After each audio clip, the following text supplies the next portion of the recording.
এগুলোকে ঠিক করে ফেলতে হবে। এগুলো মানুষের একেবারে চিরন্তন সমস্যায় দাঁড়িয়েছে চট্টগ্রামবাসী।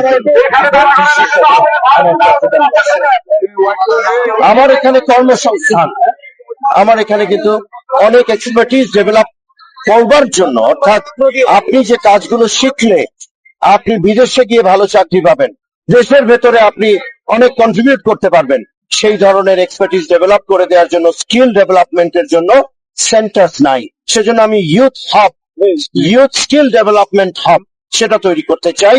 আমার পুরো 10-এ অসংখ্য, একটা দুটো না, কেননা আমাদের ওয়ার্ড তো 8টা, অতএব আমার এই সবগুলো ওয়ার্ডে কমপক্ষে 8টা ইউথ হাব থাকা দরকার। খেলাধুলার মাঠ নাই, আপনি যতক্ষণ খেলাধুলো, সংস্কৃতি চর্চা, পড়াশোনায় গভীরভাবে তাকে নিমজ্জিত রাখা কাজগুলো করবেন না, কিশোর গ্যাংয়ের উৎপাত তো বাড়বেই।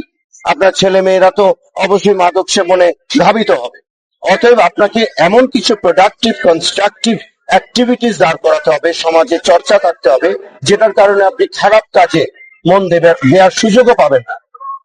আপনি জিজ্ঞেস করেছেন শিক্ষা, আমি যেটা বলতে চাই যে আমার প্রায়োরিটি লিস্টে আপনি জ্ঞানের আলোয় যদি আলোকিত না করতে পারেন, জনগোষ্ঠী যত বৃহৎ হবে, অর্থাৎ আপনার জনসংখ্যা যত বাড়বে তত সমস্যা বাড়বে।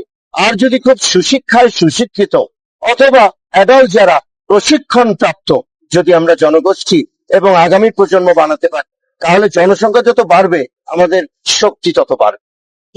চিকিৎসা সেবা, আমাদের এই কলসি হালিশহর পাহাড়তলিতে একটা ভালো সরকারি বৃহৎ আকারের হাসপাতাল নাই।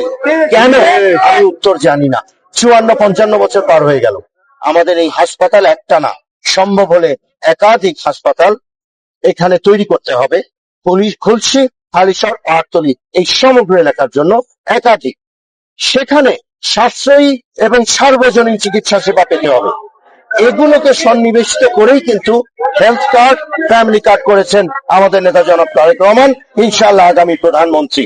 যিনি যদি প্রধানমন্ত্রী হন, আমি এখন যা যা আলাপ করলাম, আমি মনে প্রাণে বিশ্বাস করি এগুলোর উদ্যোগ বাংলাদেশ জাতীয়তাবাদী দলের প্রধান এবং আমাদের কান্ডারি জনাব তারেক রহমান এই উদ্যোগ আমাদের সকলের মাধ্যমে ইমপ্লিমেন্ট করতে পারবেন। শুধু উদ্যোগ নেবেন না, এগুলোর সাকসেসফুল আমরা ইমপ্লিমেন্টেশনও দেখবো।